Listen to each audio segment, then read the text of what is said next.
$45 trillion, Indian rupees में कहे तो 45 लाख करोड़ रुपए ब्रिटिश अपने 200 सालों के राज में भारत से लूट कर ले गए। अंग्रेजों ने भारत पर लगभग 200 सालों तक राज किया और सोने की चिड़िया कहे जाने वाले भारत को जी भर के लूटा। भारत जैसे देश पर कब्जा जमाने में बड़े बड़े एम्पायर्स के पसीने छूट गए थे। आधी दुनिया को जीतने वाले सिकंदर को भी यहाँ से हार मानकर वापस लौटना पड़ा था। मोहम्मद गौरी जैसे एम्पायर को 16 बार मुंह की खानी पड़ी थी, तो वही इस जमीन पर अपनी सत्ता जमाने में मुगलों को जमाने लग गए थे। लेकिन वही दूसरी ओर ब्रिटेन से मसालों का ट्रेड करने निकली एक छोटी सी कंपनी ने भारत को कैसे अपना गुलाम बना लिया। आखिर ऐसा क्या किया था ईस्ट इंडिया कंपनी ने कि भारत जैसा बड़ा देश चंद लोगों की एक छोटी सी कंपनी के आगे झुक गया। आखिर कैसे अंग्रेजों ने भारतीयों को मूर्ख बनाया और उन्हीं के घर की दौलत को लूट कर ले गए। ऐसा क्या हुआ कि भारत के बड़े बड़े राजा भी अंग्रेजों के आगे बेबस हो गए और कैसे अंग्रेजों ने लगभग 200 सालों तक भारत पर राज किया।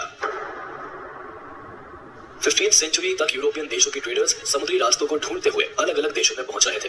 इस दौरान पोर्चुगीज, ब्रिटिश, डच और फ्रेंच ट्रेडर्स पूरी दुनिया को समुद्री रास्तों से जोड़ रहे थे, जिससे कि वो समुद्र पार देशों के साथ ट्रेड कर सके। ये ट्रेडर्स समुद्री रास्तों से अलग अलग देशों में जाया करते थे और जहाँ भी ट्रेड अपॉर्चुनिटीज मिलती वही अपना व्यापार शुरू कर देते थे। इस तरह केप ऑफ गुड होप से नए सी रूट को खोजते हुए 1498 में पहली बार Portuguese explorer Vasco da Gama Bharat आ पहुंचे। फिर इसी समुद्री रास्ते से धीरे धीरे पोर्चुगीज ट्रेडर्स ने भारत आना शुरू कर दिया। इन दिनों भारत के अधिकांश भागों पर मुगल एम्पायर का राज था। मुगल राजाओं ने अपनी रियासतें छोटे छोटे भागों में बांट रखी थी, जिसमें अलग अलग राजा राज किया करते थे। इसके अलावा कुछ भागों में जहां मुगल राज नहीं था, वहां छोटे छोटे राजा इंडिपेंडेंटली राज करते थे। ऐसे में जब पोर्चुगीज ट्रेडर्स भारत पहुंचे, तब उन्होंने यहाँ के किंग्स के साथ या तो वॉर करनी शुरू कर दी या उनके साथ संधि करके धीरे धीरे अपने सेटलमेंट्स बनाने लगे। बीतते समय के साथ साथ पोर्चुगीज ने भारत के गोवा, दीव एंड दमन, दादरा और नागर हवेली, मैंगलोर, हुगली, कन्नौर और सूरत जैसे समुद्र किनारे वाले शहरों में अपना सेटलमेंट बना लिया। 1530 आते आते पोर्चुगीज ने गोवा को पोर्चुगीज इंडिया का कैपिटल डिक्लेयर कर दिया। पोर्चुगीज भारत के समुद्री शहरों और बंदरगाहों पर अपना कब्जा जमाते चले गए। हालांकि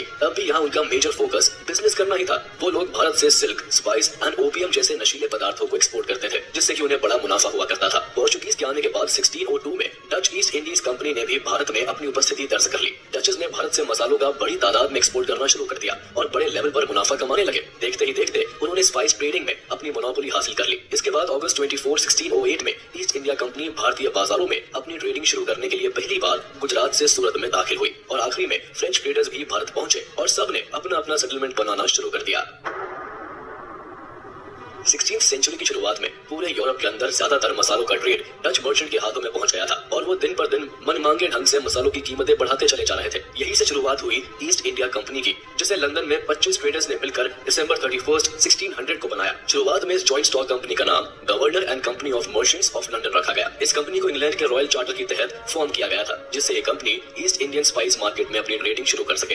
अपने ऑफिसर्स के साथ ईस्ट इंडिया कंपनी ने इंडोनेशिया में पहला कदम रखा था और साल 1601 में कंपनी की पहली फैक्ट्री लगाकर यहीं से ट्रेड करना शुरू कर दिया था। लेकिन इस समय इंडोनेशिया के अंदर डच, पोर्चुगीज और स्पेनिश कंपनियां पहले से ट्रेड कर रही थी, जिनका आपस में ही काफी कॉन्फ्लिक्ट देखने को मिल रहा था। ईस्ट इंडिया कंपनी के आने के बाद से उनका ट्रेड और कम होने लगा था, जिसका रिजल्ट ये हुआ कि स्पेनिश ट्रेडर्स और ईस्ट इंडिया कंपनी के बीच कॉन्फ्लिक्ट स्टार्ट हो गया। कॉन्फ्लिक्ट को अवॉइड करने के लिए ईस्ट इंडिया कंपनी को मजबूर होकर इंडोनेशिया छोड़कर दबे पाव भागना पड़ा। अब ईस्ट इंडिया कंपनी के पास दो ही ऑप्शंस थे, या तो वो कंपनी को बंद कर दे या व्यापार के लिए कोई अलग जगह तलाश करे। इसलिए इंडोनेशिया में व्यापार ठप होने के बाद ईस्ट इंडिया कंपनी ने अपना रुख भारत की तरफ मोड़ दिया। 24 अगस्त 1608 को ईस्ट इंडिया कंपनी के ऑफिसर से भरा हुआ एक हेक्टर शिप गुजरात के सूरत में उतरता है और उस समय इस कंपनी को कैप्टन विलियम हॉकिंस लीड कर रहे थे। ये वही समय था जब इंडिया के ज्यादातर हिस्सों पर मुगल एम्पायर का कब्जा था। देश के अंदर कोई विदेशी बिना परमिशन के ट्रेड नहीं कर सकता था। उस समय मुगल एम्पायर जहांगीर ने आगरा को अपना कैपिटल बना रखा था। उनकी गवर्नेंस के सारे काम आगरा से ही होते थे, जिस कारण ईस्ट इंडिया कंपनी को अगर देश में ट्रेड करना था तो जहांगीर की परमिशन जरूरी थी।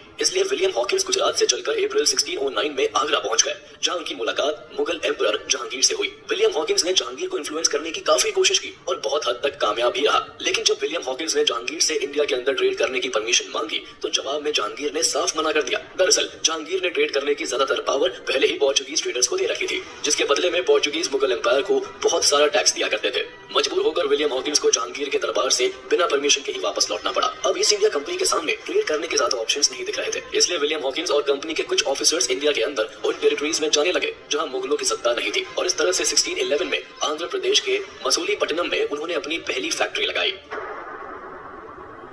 1612 में ट्रेडिंग की पॉसिबिलिटी तलाश करते करते ईस्ट इंडिया कंपनी के ट्रेडर्स सूरत के आसपास घूमते रहे। घूमते घूमते ये ट्रेडर्स सूरत से 12 किलोमीटर दूर स्वाली नाम के गांव में पहुंच गए। जहां पहले से ही पोर्चुगीज ट्रेडर्स मौजूद थे। उस समय सवाली पर पोर्चुगीज ट्रेडर्स की मोनोपोली थी, इसलिए ईस्ट इंडिया कंपनी की एंट्री के बाद उनके बर्दाश्त के बाहर हो गई और पोर्चुगीज ट्रेडर्स ने कंपनी के 2 ट्रेडर्स पॉल कैनिंग और विलियम चेम्बर को अरेस्ट कर लिया। सिचुएशन संभालने के लिए ईस्ट इंडिया कंपनी की ओर से थॉमस बेस्ट नाम के एक ऑफिसर को सूरत भेजा जाता है, लेकिन सूरत के अंदर पोर्चुगीज ट्रेडर्स पहले से पावर में थे और उनका बिजनेस भी पीक पर था। साथ ही उनके पास अपनी मिलिट्री भी मौजूद थी। ये देखकर थॉमस बेस्ट ने सीधे पोर्चुगीज ट्रेडर्स से उलझना सही नहीं समझा और इस मामले को लेकर थॉमस बेस्ट सीधे वहां के गवर्नर सरदार खान के पास पहुंच गया।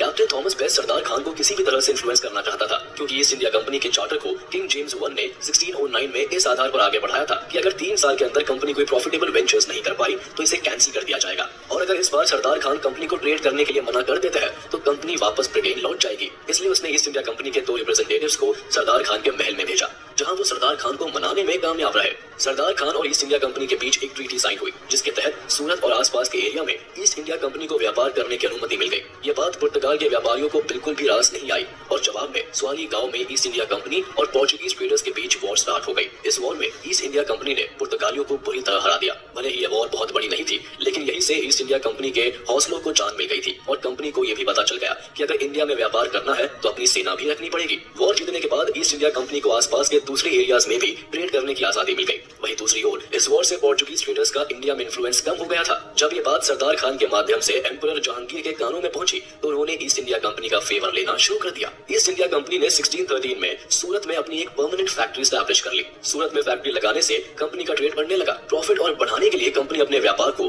पूरे भारत में बढ़ाती चली गई, लेकिन अभी भी यहाँ मुगल एम्पायर रास्ते की रुकावट बना हुआ था। इसलिए साल 1615 में ईस्ट इंडिया कंपनी के डायरेक्टर ने ब्रिटेन के किंग जेम्स I से मुलाकात की और उनको बताया कि अगर वो अपनी तरफ से एक रिप्रेजेंटेटिव इंडिया में मुगल एम्परर जहांगीर के दरबार में भेजे तो हो सकता है किंग जेम्स की बात मानकर जहांगीर ट्रेड करने की इजाजत दे दे। ईस्ट इंडिया कंपनी की बात को गंभीरता से लेते हुए किंग जेम्स I ने सर थॉमस रो को मुगल दरबार में भेज दिया। थॉमस रो एक बेहद ही चालाक किस्म का डिप्लोमेट था। जब वो भारत आया तो उसने जहांगीर के दरबार में इंग्लिश ना बोलकर फारसी में बात की और अपने साथ यूरोप से वॉच, टेलीस्कोप जैसी टेक्नोलॉजिकल चीजें जहांगीर को दिखाकर इन्फ्लुएंस कर लिया। थॉमस रो ने ईस्ट इंडिया कंपनी के पूरे बिजनेस मॉडल को समझाया और जहांगीर को भी भारी टैक्स देने का प्रॉमिस किया, जिसका रिजल्ट ये हुआ कि ईस्ट इंडिया कंपनी को मुगल एम्पायर की कुछ जगहों पर ट्रेड करने की छूट दे दी गई। इसके बाद ईस्ट इंडिया कंपनी ने सूरत में 1619 तक कई ट्रेडिंग पोस्ट बना डाली। 1618 में आगरा और 1620 में पटना में सिल्क और जूट की कंपनी स्टैब्लिश कर ली। आगे बढ़ते हुए कंपनी ने उड़ीसा और मद्रास तक अपनी ट्रेडिंग शुरू कर दी। इसके बाद 1639 में मद्रास में भी अपनी फैक्ट्री बना ली। मुगल एम्पायर की परमिशन मिलने के बाद ईस्ट इंडिया कंपनी ने तेजी के साथ अपना बिजनेस बढ़ाना शुरू कर दिया। ब्रिटिशर्स भारत से मसालों के साथ सिल्क, कॉटन, टी और सॉल्ट भर भर के ब्रिटेन ले जाने लगे। वो यहाँ से काफी कम पैसों में रॉ मटेरियल खरीद कर यूरोप में एक्सपोर्ट कर देते थे, जिसका यूरोप में काफी अच्छा दाम मिल जाता था, जिससे उन्हें भारी मुनाफा मिलने लगा। भारत के अंदर ईस्ट इंडिया कंपनी के एम्बिशन दिन पर दिन बढ़ते जा रहे थे। उस समय बंगाल देश के सबसे प्रॉस्परस रीजन्स में से एक था, इसलिए अब कंपनी अपना ट्रेड बंगाल की ओर बढ़ाना चाहती थी। आखिरकार 1658 में ईस्ट इंडिया कंपनी ने बंगाल के कासिम बाजार नाम की जगह पर अपनी फोर्टिफाइड फैक्ट्री खड़ी कर ली, लेकिन मुगल एम्पायर ने ईस्ट इंडिया कंपनी को लिमिटेड जगहों पर ट्रेड करने की परमिशन दे रखी थी। इसलिए ईस्ट इंडिया कंपनी के ऑफिसर्स दोबारा अपने किंग के पास पहुंचे और उस समय के इंग्लिश किंग चार्ल्स II से कंपनी की ट्रेड पावर बढ़ाने की रिक्वेस्ट की। इस फरमान के बाद कंपनी के बढ़ते ट्रेड को देखकर साल 1670 में किंग चार्ल्स II ने ईस्ट इंडिया कंपनी की बात मान ली और कंपनी को कई राइट्स दे दिए। कंपनी को मिले नए राइट्स के अनुसार अब ईस्ट इंडिया कंपनी किसी भी टेरिटरी पर कब्जा कर सकती थी। यही नहीं, कंपनी अब पॉलिटिकल पावर भी अपने हाथ में ले सकती थी और अगर कंपनी को जरूरत पड़े तो अपनी प्राइवेट आर्मी भी रख सकती थी।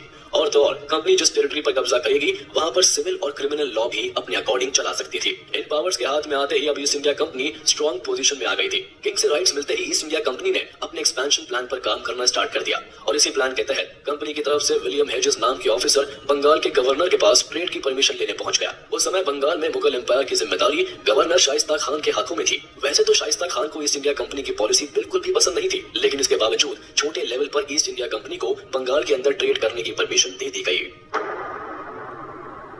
साल 1677 में जोसाया चाइल्ड ईस्ट इंडिया कंपनी का नया डायरेक्टर बना और जल्दी ही 1681 में ये ईस्ट इंडिया कंपनी का गवर्नर इलेक्ट हो गया। इसका रवैया पुराने डायरेक्टर से काफी अलग था। शुरुआत में ही इसने विलियम हेजेस और शाइस्ता खान की ट्रीटी को फॉलो करना बंद कर दिया। इसके डायरेक्शंस में ईस्ट इंडिया कंपनी ने उन एरियाज में भी ट्रेड करना शुरू कर दिया जहां उन्हें परमिशन नहीं थी। और जब मुगल ऑफिसर्स इस बात के लिए सवाल उठा दे तो जवाब में कंपनी उनसे बिना डरे सीधे आंखों में आंखें डालकर बात करती।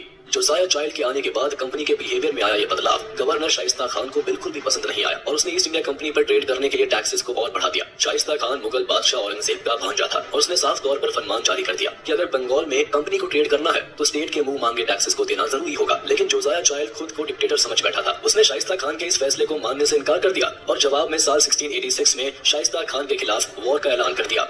ब्रिटिश गवर्नमेंट ने 19 बैटलफील्ड और 600 सैनिकों की मिलिट्री को ईस्ट इंडिया कंपनी की मदद के लिए लंदन से बंगाल की ओर भेज दिया। दूसरी ओर शाइस्ता खान पहले ही अंग्रेजों के मंसूबों को समझ चुका था, इसलिए मुगल सेना भी अपनी पूरी तैयारी में बैठी थी। ब्रिटिश आर्मी के बंगाल में एंट्री करते ही उनकी और मुगल्स के बीच वॉर शुरू हो गई। उस समय देश भर में मुगलों का बोलबाला था, जगह जगह उनकी सेनाएं थी, इसलिए इस लड़ाई में ईस्ट इंडिया कंपनी को भारी बेइज्जती के साथ वॉर में हार का सामना करना पड़ा। वॉर जीतने के बाद मुगलों ने बंगाल में ईस्ट इंडिया कंपनी की कई फैक्ट्रीज को तहस नहस कर दिया। कंपनी के ज्यादातर ऑफिसर्स को अरेस्ट कर लिया गया। पूरे बंगाल से चुन चुनकर अंग्रेजों को बाहर निकाला जाने लगा। देश के अंदर जहां जहां ईस्ट इंडिया कंपनी की फैक्ट्रीज थी बंद करा दी गई। मुंबई और सूरत जैसे शहरों से अंग्रेज दबे पाव वापस भाग रहे थे। जहां कहीं भी कोई ब्रिटिशर मिलता मुगल उन्हें क्रिमिनल की तरह ट्रीट करते थे। ईस्ट इंडिया कंपनी के हालात ऐसे हो गए थे कि खुद डायरेक्टर जोसाया चाइल्ड को मुगलों के आगे घुटने टेक कर माफी मांगनी पड़ी। मुगलों के पास कंपनी से टैक्स के माध्यम से बहुत सारा पैसा आता था, इसलिए मुगल एम्परर औरंगजेब ने 1690 में कंपनी के ऊपर 50 लाख इंडेमनिटी अमाउंट लगाकर ईस्ट इंडिया कंपनी को माफ कर दिया था। इस वॉर के बाद कंपनी ने कई सालों तक दोबारा लड़ने की हिम्मत नहीं दिखाई और जो नियम मुगल एम्परर की तरफ से बनाए गए थे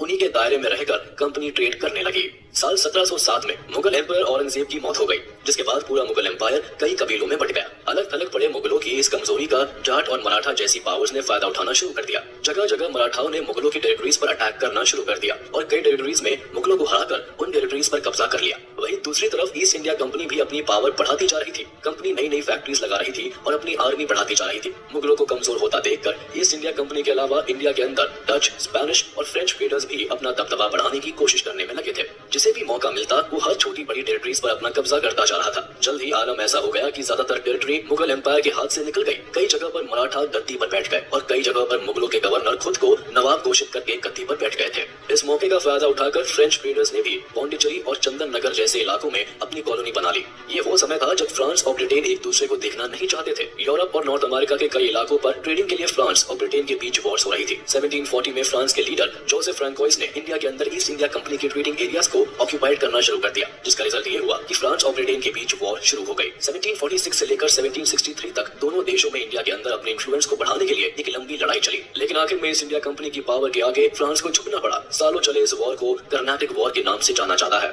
इसी बीच 1756 में सिराजुद्दौला बंगाल का नया नवाब बना। मुगलों को कमजोर देखकर एक बार फिर ईस्ट इंडिया कंपनी ने सिराजुद्दौला की पॉलिसी के खिलाफ काम करना शुरू कर दिया। कंपनी बंगाल के अंदर मनमाने ढंग से ट्रेड करने लगी और कंपनी के ऑफिसर सिराजुद्दौला के दुश्मनों से हाथ मिलाने लगे। सिराजुद्दौला ईस्ट इंडिया कंपनी की इस हरकत से काफी चिढ़ गए और कलकत्ता में अंग्रेजों के फोर्ट विलियम पोर्ट पर हमला बोल दिया। इस अटैक में कई ब्रिटिश ऑफिसर्स मारे गए और कईयों को जेल में डाल दिया गया। ब्रिटिश हिस्ट्री में ये incident black hole tragedy of Calcutta के नाम से जाना जाता है। इस इंसिडेंट के बाद अंग्रेजों ने ठान लिया था कि वो किसी भी तरह सिराजुद्दौला को गद्दी से हटा देंगे और इसके लिए सबसे पहले ईस्ट इंडिया कंपनी के ऑफिसर्स ने सिराजुद्दौला के आर्मी कमांडर मीर जाफर को इन्फ्लुएंस करके अपने साथ मिला लिया। मीर जाफर पहले से ही नवाब बनना चाहता था। अंग्रेजों के हाथ मिलाने के बाद उसका ये ख्वाब आसमान चढ़ गया। दूसरी तरफ अंग्रेजों ने उस समय बंगाल के सबसे अमीर आदमी जगत सेठ को भी अपनी तरफ कर लिया। जगत सेठ सिराजुद्दौला की पॉलिसी से खुश नहीं था और उन्हें लोग सिराजुद्दौला के कॉम्पिटिटर के रूप में भी देखते थे। इनका साथ पाते ही अंग्रेजों ने रॉबर्ट क्लाइव की कमांड में सिराजुद्दौला के खिलाफ वॉर डिक्लेयर कर दी। अंग्रेजों को वॉर डिक्लेयर करते ही फ्रेंच अलाइज की सेना भी सिराजुद्दौला के साथ मैदान में आ गई और 23 जून 1757 को वॉर शुरू हो गई। इस बार ईस्ट इंडिया कंपनी की ताकत के आगे सिराजुद्दौला और फ्रांस की सेना को हार का सामना करना पड़ा। वॉर जीतने के बाद अंग्रेजों ने बंगाल के अंदर मीर जाफर को अपना पपेट नवाब बना दिया। इसके साथ ही ब्रिटिशर्स ने फ्रांस की सारी टेरिटरीज भी छीन ली थी। इस वॉर के बाद ब्रिटिश पावर का राइज शुरू हो गया। ईस्ट इंडिया कंपनी ने इस वॉर की भरपाई के लिए बंगाल पर 3 करोड़ रुपए का जुर्माना लगाया। करोड़ों रुपए टैक्स में जाने के बाद बंगाल के अंदर गरीबी अपनी पीक पर आ गई और मीर जाफर के लिए बंगाल संभालना बहुत मुश्किल हो गया था। इसलिए ज्यादा दिन तक मीर जाफर अंग्रेजों का वफादार नहीं रह सका और वो बंगाल में ईस्ट इंडिया कंपनी के इन्फ्लुएंस को खत्म करने का प्लान बनाने लगा। इसके लिए उसने सबसे पहले डच के साथ हाथ मिलाया, लेकिन जब इस बात की खबर ईस्ट इंडिया कंपनी को हुई तो जवाब में कंपनी ने मीर जाफर को गद्दी से हटा दिया। वहीं दूसरी तरफ मराठा मुगल एम्पायर को कैप्चर करते चले जा रहे थे। मराठा अपनी पावर इतनी तेजी के साथ बढ़ा रहे थे कि 1759 तक अंग्रेज भी इनसे पीछे हो गए थे। नॉर्थ में पंजाब, हरियाणा से लेकर साउथ में तमिलनाडु तक मराठाओं का ही शासन हो गया था। बंगाल में अंग्रेजों ने मीर जाफर के बाद मीर कासिम को नया नवाब बनाया, लेकिन ये भी ईस्ट इंडिया कंपनी से 2 साल में ही उठ गया। इसे भी लगने लगा था कि ब्रिटिशर्स अपनी पावर का गलत फायदा उठा रहे हैं, जिसकी वजह से मीर कासिम ने 1763 में ब्रिटिश पावर के खिलाफ जंग का ऐलान कर दिया। लेकिन इस वॉर में ब्रिटिश पावर के आगे मीर कासिम को झुकना पड़ा और अपनी गद्दी छोड़कर भागना पड़ा।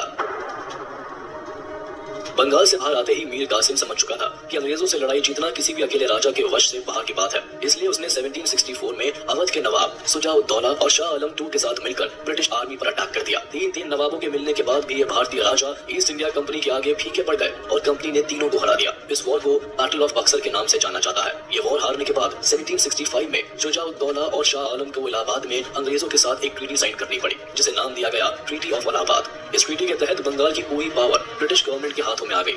जो टैक्स पहले नवाब कलेक्ट करते थे अब ईस्ट इंडिया कंपनी करने लगी। बदले में सुजाउद्दौला को अवध और शाह आलम को इलाहाबाद वापस दे दिया गया। अब बंगाल के टैक्स का सारा revenue east India company collect करने लगी। नवाब की जगह खुद रॉबर्ट क्लाइव बंगाल के गवर्नर बन गए। इसके बाद अब भारत में ब्रिटिश क्राउन की पकड़ पड़ने लगी। अब ईस्ट इंडिया कंपनी के पास पॉलिटिकल पावर थी, साथ ही वो बड़ी मात्रा में भारत से रेवेन्यू जनरेट करने लगे थे और हमारे देश से भर भर के पैसा ब्रिटेन में जाने लगा। 1772 में मराठाओं के पेशवा माधव राव की डेथ हो गई, जिसके बाद मराठाओं के अंदर भी आपस में फूट पड़ने लगी। मराठाओं की ओर से जब नारायण राव को नया पेशवा बनाया गया तो रघुनाथ राव इस फैसले के खिलाफ हो गए, क्योंकि वो खुद पेशवा बनना चाहते थे। इसलिए रघुनाथ राव ने नारायण राव का असैसिनेशन करवा दिया और खुद मराठाओं के नए पेशवा बन गए। लेकिन मराठा कम्युनिटी को रघुनाथ राव का शासन रास नहीं आया, इसलिए नाना फडणवीस और 23 मराठा चीफ्स ने एक साथ मिलकर 1774 में नारायण राव के छोटे बच्चे माधव राव II को मराठाओं का नया पेशवा बना दिया और रघुनाथ राव को एक्साइल पर भेज दिया। मराठास के इस फैसले से नाराज होकर रघुनाथ राव अंग्रेजों से मदद मांगने पहुंच गया। मदद के नाम पर अंग्रेजों ने रघुनाथ राव से एक ट्रीटी साइन कराई, जिसके तहत सालसेट और बैसीन जैसे आइलैंड ब्रिटिशर्स को दे देने का ऐलान कर दिया। इस ट्रीटी से मराठा नाराज हो गए और महाजीत सिंधिया की लीडरशिप में मराठा और अंग्रेजों के बीच वॉर शुरू हो गया। इस वॉर में मराठाओं ने अपनी ताकत से अंग्रेजों को झुकने पर मजबूर कर दिया। इस वॉर में हारने के बाद ईस्ट इंडिया कंपनी को सैलसीट और बेसिन आइलैंड छोड़ने पड़े और वॉर का जुर्माना भी देना पड़ा। इस वॉर के बाद मराठा समझ गए थे कि अंग्रेज धीरे धीरे पूरे भारत पर कब्जा करना चाहते हैं। इसलिए नाना फडणवीस ने आसपास के राजाओं के साथ मिलकर अंग्रेजों के खिलाफ प्लान बनाना शुरू कर दिया। हैदराबाद के निजाम अली खान, मैसूर के राजा हैदर अली, आरकोट के नवाब अली खान, इन सब ने एक साथ मिलकर अंग्रेजों के खिलाफ वॉर का बिगुल फूंक दिया। जगह जगह अंग्रेजों के खिलाफ वॉर शुरू हो गई। कहीं ईस्ट इंडिया कंपनी ने कब्जा किया तो कहीं मराठा और भारतीय राजाओं ने कंपनी की टेरिटरीज पर कब्जा कर लिया। फाइनली अंग्रेज और भारतीय राजाओं के बीच 1782 में वॉर को बंद कर दिया गया और सलवाई नाम से एक ट्रीटी साइन हुई, जिसके तहत अगले 20 सालों तक मराठाओं और अंग्रेजों के बीच कोई वॉर नहीं हुई। इस बीच अंग्रेज अपनी ताकत बढ़ाते रहे। साल 1800 में नाना फडणवीस की मौत हो गई और मराठा एम्पायर के अंदर एक बार फिर फूट पड़ने लगी। मराठा एम्पायर सिंधिया, गायकवाड़, होलकर और भोसले जैसे अलग अलग पेशवाओं में बंट चुका था और इनके बीच आपस में ही लड़ाइयां होने लगी थी। अलग अलग टेरिटरीज में कई मराठाओं ने खुद को पेशवा डिक्लेयर कर दिया था और इसी तरह रघुनाथ राव का बेटा बाजीराव II भी पुणे का पेशवा बन गया था। लेकिन जल्द ही होलकर ने वेंकटराव को पुणे में पेशवा की गद्दी पर बिठा दिया, जिसके बाद अपने पिता की तरह ही बाजीराव II भी अंग्रेजों से मदद मांगने पहुंच गया और साल 1802 में बसीर की ट्रीटी साइन कर ली, जिसमें अंग्रेजों ने पुणे को अपनी मिलिट्री दे दी, लेकिन उसका खर्च राजा को ही देना था। साथ ही अंग्रेजों ने रघुनाथ राव की मदद करने का भी आश्वासन दिया।